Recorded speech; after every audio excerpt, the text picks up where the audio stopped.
예배 시작하기 전에 먼저 광고 말씀드리면 발인 예배 가실 분은 예배 마치고 바로 밑으로 내려와 주시기를 바라겠습니다. 사도신경으로 신앙 고백합니다. 전능하사 천지를 만드신 하나님 아버지를 내가 믿사오며 그 외아들 우리 주 예수 그리스도를 믿사오니 이는 성령으로 잉태하사 동정녀 마리아에게 나시고 본디오 빌라도에게 고난을 받으사 십자가에 못 박혀 죽으시고 장사한 지 사흘 만에 죽은 자 가운데서 다시 살아나시며 하늘에 오르사 전능하신 하나님 우편에 앉아 계시다가 저리로서 산 자와 죽은 자를 심판하러 오시리라. 성령을 믿사오며 거룩한 공예와 성도가 서로 교통하는 곳과 죄를 사하여 주시는 곳과 몸이 다시 사는 곳과 영원히 사는 것을 믿사옵나이다. 아멘. 좋으신 하나님 감사합니다. 오늘 새벽에도 하나님 귀한 전으로 인도해 주시고 하나님 말씀 앞에 겸손히 무릎 꿇게 하시오니 하나님의 선하신 뜻을 잘 분별하고 그 뜻 가운데 순종하며 살아갈 수 있는 우리 모두가 되게 하옵소서. 이 하루도 헛되지 아니하게 하시고 하나님의 기쁨이 우리의 기쁨이 되게 하옵소서. 주영희 권사님 성령 충만 강건하게 하시며 모든 일 감당하게 하라고 감사임을 올려드릴 때에 하나님 마음의 소원대로 하나님으로 충만하게 채워 주옵소서. 예수님의 이름으로 기도합니다. 아멘. 하나님 말씀 봅니다. 하나님 말씀은 사도행전 7장 17절로 36절까지 한 절씩 교독으로 읽겠습니다. 사도행전 7장 17절로 36절까지 한 절씩 교독을 읽겠습니다. 하나님이 아브라함에게 약속하신 때가 가까움에 이스라엘 백성이 애굽에서 번성하여 많아졌더니 요셉을 알지 못하는 새 임금이 애굽 왕위에 오르매 그가 우리 족속에게 교활한 방법을 써서 조상들을 괴롭게 하여 그 어린 아이들을 내버려 살지 못하게 하려 할세.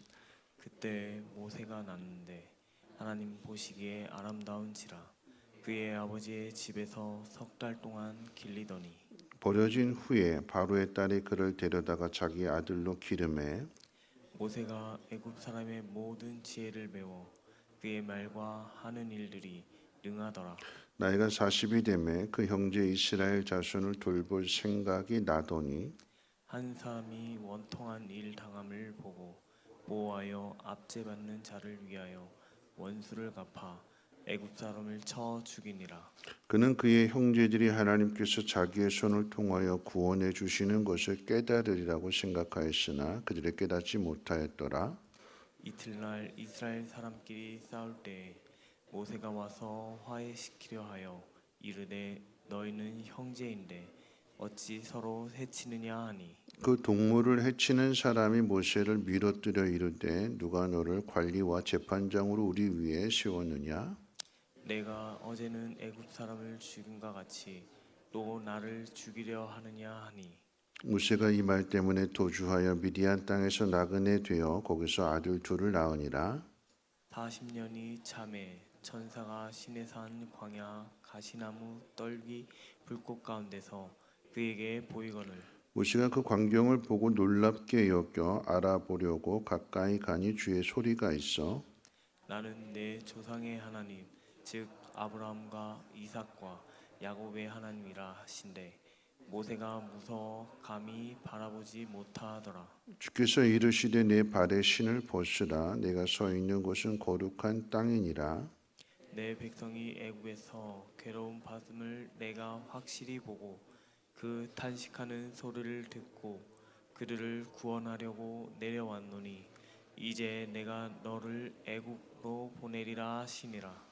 그들의 말이 누가 너를 관리와 재판장으로 세웠느냐 하며 거절하던 그 모세를 하나님은 가시나무 떨기 가운데서 보이던 천사의 손으로 관리와 속량하는 자로서 보내셨으니 이 사람을 인도하여 나오게 하고 애국과 홍해와 광야에서 40년간 기사와 표적을 행하였느니라. 아멘. 스데반이 돌에 맞아 죽는 그 죽음을 앞에 두고 재판장에서 최후의 변론 마지막으로 이제 복음을 전하는 내용을 담고 있습니다. 우리가 지난 주일에도 이제 모세에 대한 이야기를 생각해 봤는데 오늘 또 이어서 함께 모세 이야기를 생각해 봅니다. 시데반의 마지막 복음을 전하는 것, 마지막 설교라고도 할 수 있는데 이 설교의 내용을 통해서 모세 이야기를 하게 될 때에 모세를 거부한 그러니까 이스라엘 백성들처럼 관리와 지도자로 세우는 그 일에 대하여 이스라엘 백성들이 거부한 그 내용을 소개함으로써 유대인들 역시도 하나님이 보내신 구원자 예수 그리스도를 배척하는 거부하는 그 이야기를 지금 이제 비유로 지금 이제 말씀을 전하고 있는 것입니다. 오늘 이 말씀을 통해서 모세의 사명에 대해서 한번 생각해 봅니다. 세 가지로 생각해 볼 텐데 하나님께서 이 모세를 이스라엘의 관리자로 또는 이제 구원자로 세우신 그 부분에 관계해서 이제 우리가 하나님께서 우리에게 주신 사명에 대해서 한번 동일하게 한번 생각해 보려고 합니다. 세 가지로 생각해 볼 텐데 첫 번째 때가 있다라고 하는 거죠. 오늘 읽은 말씀 가운데 17절부터 36절까지 내용 중에 이 때라고 하는 것이 계속해서 자주 등장하는 것을 보게 됩니다. 먼저 17절 말씀 가운데 보면 하나님이 아브라함에게 약속하신 때가 이르렀다. 창세기 15장 13절 말씀 가운데 있어서 하나님께서 아브라함에게 약속하실 때에 내 자손들이 400년 동안 종살이를 하게 될 거다. 다른 나라가 내 자손을 400년 동안 괴롭힐 것이고 그 내 자손을 괴롭히는 그 나라를 내가 이제 그 400년 후에 징벌하고 내 자손들은 큰 재물을 가지고 나오게 될 거라라고 하는 것을 하나님께서 아브라함에게 약속해 주셨습니다. 그 아브라함에게 약속하신 그때가 가까웠다라고 하는 거죠. 또 20절 말씀 가운데 보면 그때에 모세가 났다. 그때에 하나님 약속하신 때가 가까웠다라고 할 그때에 모세가 태어났다. 그리고 23절에 보면 그 모세의 나이가 태어났던 그 모세의 나이가 40이 되면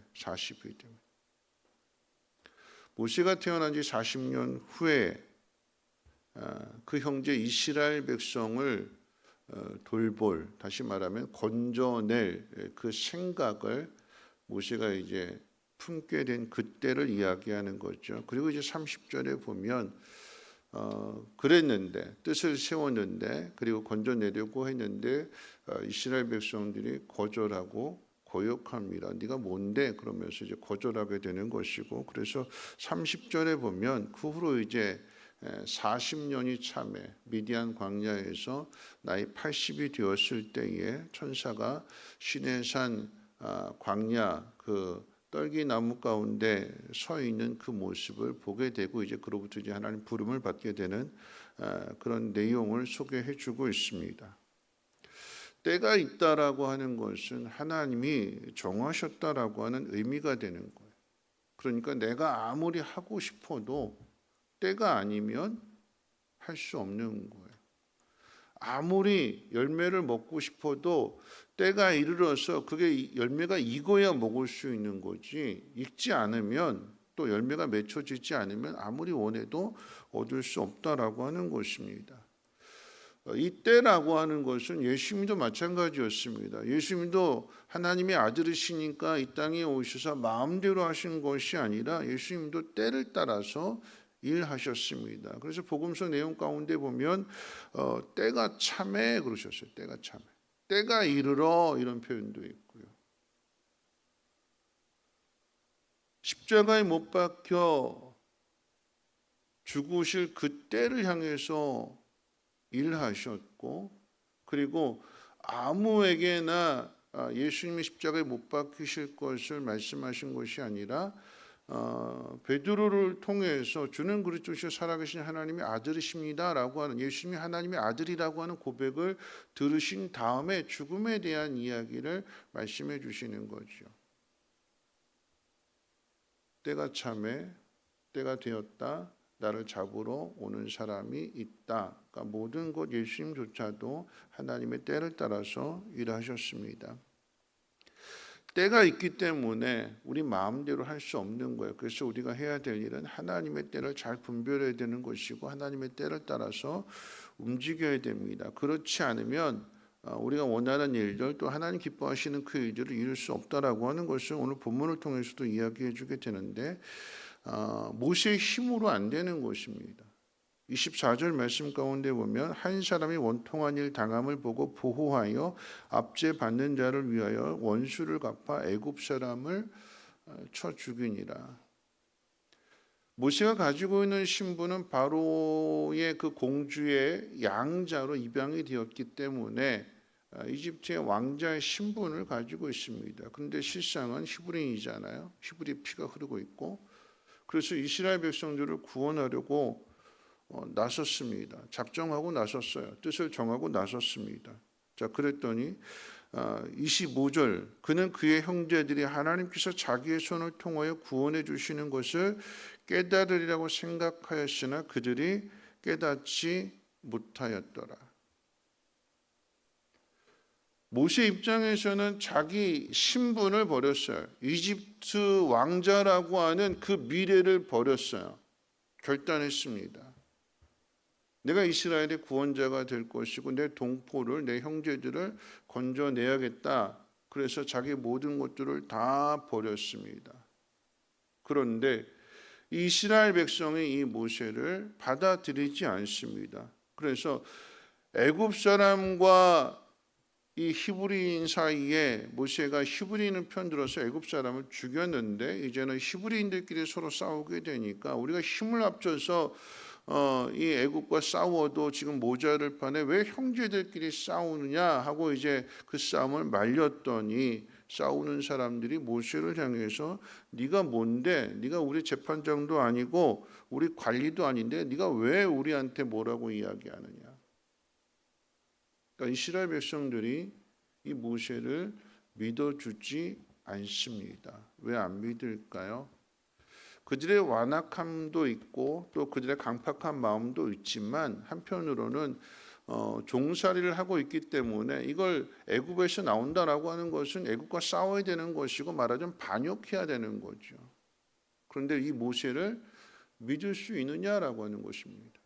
우리와 다른 신분인데, 우리와 다른 환경에서 자랐는데, 순수한 이스라엘 사람이 아니라 애굽의 물을 먹었는데, 그런데 정말 저 사람 믿을 수 있느냐?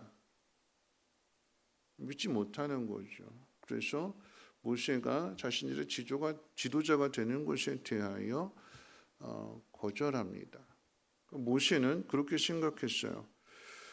하나님께서 모세의 손을 통해서 이들을 구원해 주신다라고 하는 것을 이들이 좀 알아줬으면 좋겠다, 깨달아졌으면 좋겠다는 생각을 가졌는데, 그런데 현실은 알아주지 않았고 오히려 이 모세를 거절했습니다. 우리가 낙심하게 되는 일들이 그런 거죠. 내가 이렇게 수고했는데 내 마음을 왜 안 알아줄까? 나는 진심인데, 나는 이스라엘 백성들의 그 해방을 위해서 내 모든 부귀영화를 다 버렸는데, 난 진심인데 왜 이 사람들이 나를 받아주지 않을까? 나를 알아주지 않을까? 여러분, 거기에 낙심하게 되는 거죠. 너 어제는 애굽 사람 죽이더니 오늘은 우리를 또 죽이려고 하느냐? 하는 그 말 한마디에 이 모세는 낙심하게 되는 것이고, 또 자신이 행한 일에 발각이 될까 봐 두려운 마음 가운데 미디안으로 도망가게 되는 것이고, 성경 뭐라고 이야기하는가? 그가 그곳에서 미디안 땅에서 나그네가 되었고 아들 둘을 낳았다. 그 이야기는 40년 동안 나이 80이 되도록 그의 꿈을 버렸다라고 하는 것입니다. 나이 40이 됐을 때는 그 40의 나이에 오늘 성경이 뭐라고 이야기하느냐? 애굽 사람의 모든 지혜를 배워서 그의 말과 그의 하는 일이 능했다라고 그랬어요. 정작 출애굽기 3장에서 하나님께서 모세를 부르실 때 나는 말도 못하고 입이 뻣뻣하고 혀도 둔해서 말하지 못합니다 라고 이야기를 했는데, 실상은 그는 애굽의 모든 지혜를 배워서 모든 말에 능통했다라고 얘기했어요. 모든 지혜를 배웠고 모든 학문을 배웠고 그리고 말도 잘하고 모든 행하는 일들에 있어서 능하기 때문에 내가 이스라엘 백성 건져낼 줄 알았어요. 내가 지도자가 될 줄 알았습니다. 그런데 사람의 힘으로, 사람이 가지고 있는 능력으로 무언가를 불태우려고 한다고 하면 이 불이 안 붙여지게 되는 거예요. 내 안에 활활 타오르는 거 가지고 다른 사람도 불 붙여야지 이게 안 붙여지게 되는 거예요. 너는 뭔데? 거절해요. 상대방이 거절하게 될 때, 내 진심을 알아주지 않게 될 때에 우리는 낙심하게 되는 그 모습을, 이 모세의 모습을 통해서 확인하게 됩니다. 우리도 마찬가지잖아요. 남들이 내 진심을 알아주지 않을 때, 이게 내가 나에게 맡겨준 사명이라고 생각했고 내가 해야 될 일이라고 생각했는데 상대방에 의해서 반대에 부딪히게 될 때 낙심하게 되고 떠나게 되는, 그게 우리들 모습이잖아요. 80이 된 이 모세를 하나님이 이제 부르시는데, 찾아오시는데 33절 말씀 가운데 주께서 이르시되 내 발의 신을 벗으라. 내가 서 있는 곳은 거룩한 땅이다. 그리고 34절에 내 백성이 애굽에서 괴로움 받음을 내가 확실히 보고 그 탄식하는 소리를 듣고 그들을 구원하려고 내려왔나니 이제 내가 너를 애굽으로 보내리라 하시니라. 여러분, 차이가 있다면 나이 40, 부록이라고 그러잖아요. 나이 30에서는 뜻을 세우고 나이 40이 되면 그 뜻이 절대 변함이 없다. 유혹을 받아도 끄떡하지 않는다. 부록의 나이입니다. 가장 인생 가운데 있어서 가장 전성기가 될 수 있는, 그런데 그 40의 나이에 내가 뭔가 한번 해보겠다라고 했는데 이게 반대에 부딪히게 되니까 금방 꿈이 사라져버리게 되는 것이 그저 평범한, 초라한 모습으로 바뀌어져 있었어요. 그런 모세를 나이 80에 세상적인 힘으로 보면 아무것도 할 수 없는 그 나이에 하나님이 모세를 보내십니다. 35절 말씀 가운데 이렇게 기록되어져 있는, 우리 같이 한번 읽어볼까요? 35절 함께 읽어봅니다. 시작. 그들의 말이 누가 너를 관리와 재판장으로 세웠느냐 하며 거절하던 그 모세를 하나님은 가시나무 떨기 가운데에서 보이던 천사의 손으로 관리와 속량하는 자로 보내셨으니, 그들이 거절했던, 네가 뭔데, 네가 왜 우리의 관리와 또 구원하는 자가 되려고 하느냐, 거절했던 그 모세를, 사람들이 외면했던 그 모세를 하나님은 다시 보내십니다. 하나님이 보내시는 거예요. 그런데 하나님 보내실 때 두 가지를 기억해야 되는데 뭐냐면, 하나님이 모세를 부르실 때 떨기 나무가 타는 그 가운데 여호와의 사자가, 천사가 서 있는 모습을 보게 하셨어요. 그런데 모세가 참 신기한 건 뭐냐면 불이 붙었잖아요. 불이 활활 타오르는데, 이 불이 활활 타오르는 가운데 있어서 불이 타게 되면 그러면 나무가 태워져야 되고 나무도 태워질 뿐만 아니라 그 속에 있는 사람도 태워져야 되는데 타지 않더라라고 하는 거죠. 뭘까요? 이사야서의 말씀처럼 네가 물 가운데 지날지라도 네가 그 물이 너를 침몰하지 못할 것이고 네가 불 가운데 지나간다 할지라도 태우지 않는다라고 하는 것을 하나님께서 이 모습을 모세에게 보여주시는 거예요. 네가 가서 반대에 부딪히게 되고 이스라엘 백성의 반대에 부딪히게 되고 네가 뭔데 하는 그 말을 듣게 될 것이고, 애굽의 바로 왕마저도 넌 뭔데라고 하는 이야기를 들을지라도 10번이나 앞으로 이 애굽의 바로 왕이 거역하고 거절하고 힘들게 한다 할지라도 두려워하지 말라. 내가 너와 함께한다. 그 어떤 상황 가운데에도 너는 머리털 하나 타지 않는다라고 하는 걸 하나님이 상징적으로 보여주시는 거예요. 그리고 뭐라고 말씀하시는가? 이것은 거룩한 곳이니까 내 신을 벗어라. 하나님이 모세와 함께 하시는데, 하나님이 함께 하신다라고 했을 때 모세가 해야 될 일이 무엇이냐? 사람의 힘으로 안 되었던 그 일을 하나님이 함께 하셔서 그 일을 행하게 하실 때, 이스라엘 백성들을 건져내실 때에 모세가 해야 될 일이 무엇이냐? 신을 벗는 겁니다. 내 신을 벗어라. 그럼 신을 벗는다라고 하는 그 의미는요, 그 당시에 험한 길을 걸어갈 때 이 발바닥을 보호하기 위한 그 샌들을 신었거든요. 그 벗으라라고 하는 이야기. 성경 말씀 가운데 거룩한 장소에 있게 될 때 신을 벗었고, 또 상중에도, 장례가 났을 때에도 신을 벗습니다. 뿐만 아니라 룻기서 말씀 가운데 보면 기업을 포기하게 될 때에, 보아스보다도 더 앞에 있었던 기업 물을 자가 그것을 포기하게 될 때에도 마찬가지로 신을 벗었습니다. 신을 벗는다라고 하는 이야기는요, 수치스럽고 비참한 일을 겪는다라고 하는 것. 그래서 노예들은 맨발로 다녔어요. 종들은 맨발로 다녔습니다. 이것은 거룩한 곳이니까 내 신을 벗으라라고 하는 것은 하나님의 그 거룩하심에 대한 경의의 표현일 뿐만 아니라 그 거룩하신 하나님 앞에서 자신을 낮고 천한 존재임을 고백하는 것입니다. 하나님이 우리에게 사명을 주시고 그 사명을 감당케 하실 때 여러분 반드시 기억해야 되는 게 바로 이겁니다. 우리가 하는 거 아니에요. 내가 하는 거 아닙니다. 왜 모세가 낙심했느냐? 앞에서 40살 때에 가장 혈기왕성하고 무언가를 이룰 수 있을 꿈이 가장 무르익을 그때에 왜 낙심하게 되는가? 내가 이렇게 하면 사람들이 나를 따라와 줄 줄 알았어요. 알아줄 줄 알았습니다. 근데 안 알아줬어요. 거절했습니다. 왜 거절했느냐? 이 신분에 대한 이 정체성을 이 사람들이 믿어주지 않는 거예요. 애굽 사람인지 히브리 사람인지. 그런데 40년이 지나서 80이라고 하는 이 나이는 그가 가진 힘도 다 잃어버렸지만 이제는 애굽의 모든 때를 다 벗어버린 거죠. 하나님이 그 모세와 함께 하시는 것이고 그 낮아진 모습. 전에는 말과 행하는 일이 다 능했던 사람인데 이제는 나이가 먹어서 나는 이제 말도 잘 못합니다. 그런 모세를 하나님이 쓰시는 것입니다. 내가 하는 것이 아니라 하나님이신 것입니다. 하나님이 행하십니다.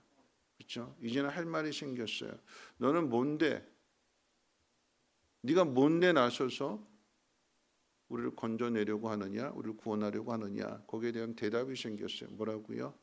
나는 하나님이 보내신 하나님의 종입니다. 오늘 저와 여러분들이 우리 마음 가운데 오늘 이 말씀을 통해 새겨야 될 것은 우리는 하나님의 종입니다. 하나님 종.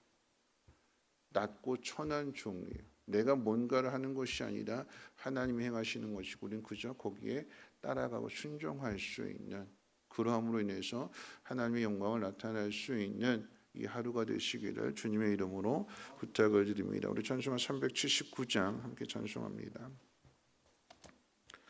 찬송가 379장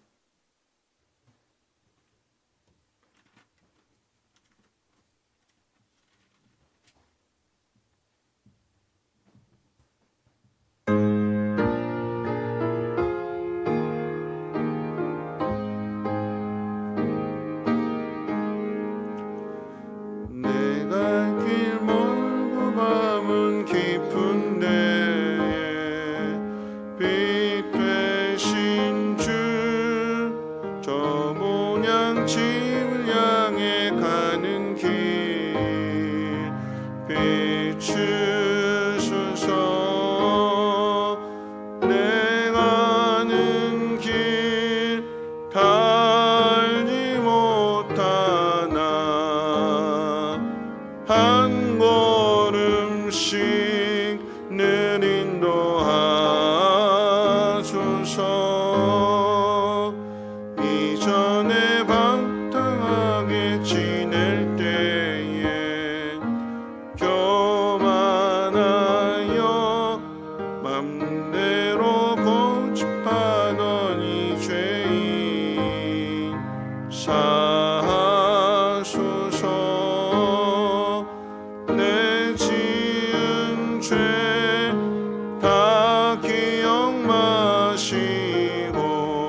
만날 때에 도소서.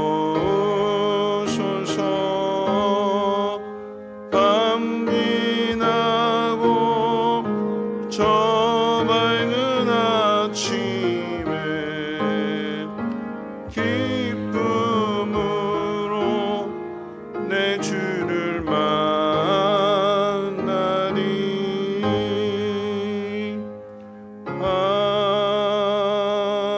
아멘. 오늘 말씀 생각하면서 함께 기도하실 텐데요. 사람의 힘으로 하려고 하면 너 뭔데? 내 마음의 진심을 알아주지 않을 때 흔들리게 되고 낙심하게 되고 뒤돌아서게 되는 그 모습이 우리의 모습입니다. 모세도 그랬거든요. 말도 잘하고 하는 일도 능하고 힘도 있고, 근데 뜻대로 되지 않습니다. 언제 뜻대로 되는가? 그 힘 다 빠지고 내 힘으로 안 되고 하나님이 도와주시고 하나님이 함께 하실 때 그 일이 이루어지게 되는 것입니다. 우리가 기억해야 될 것은 그 하나님 앞에 겸손하게 순종할 수 있는, 낮아진 모습으로 종이 될 수 있는, 그래야 하나님이 우리를 사용하십니다. 오늘 이 새벽 기도하실 때 하나님 말씀 가운데 낮아지게 하시고 겸손한 종이 되게 하시고 하나님 쓰시기 합당한 종이 될 수 있도록 하나님 내 마음을 하나님 고쳐주시고 하나님 뜻 가운데 순종함으로 인하여 하나님 역사를 이루어갈 수 있는 믿음의 주인공 되게 달라고 함께 통성한 하나님 앞에 기도합니다. 거룩하신 하나님 감사합니다. 오늘도 말씀을 듣습니다. 하나님 교만히 행하지 아니하게 하시고 내가 하는 것이 아니라 하나님 행하심을 하나님 깨닫게 하옵소서. 하나님의 부름을 받게 될 때에 하나님 떨기나무가 타는 그 가운데 여호와의 사자가 서 있는데 하나도 타지 않습니다. 걸음조차도 없습니다.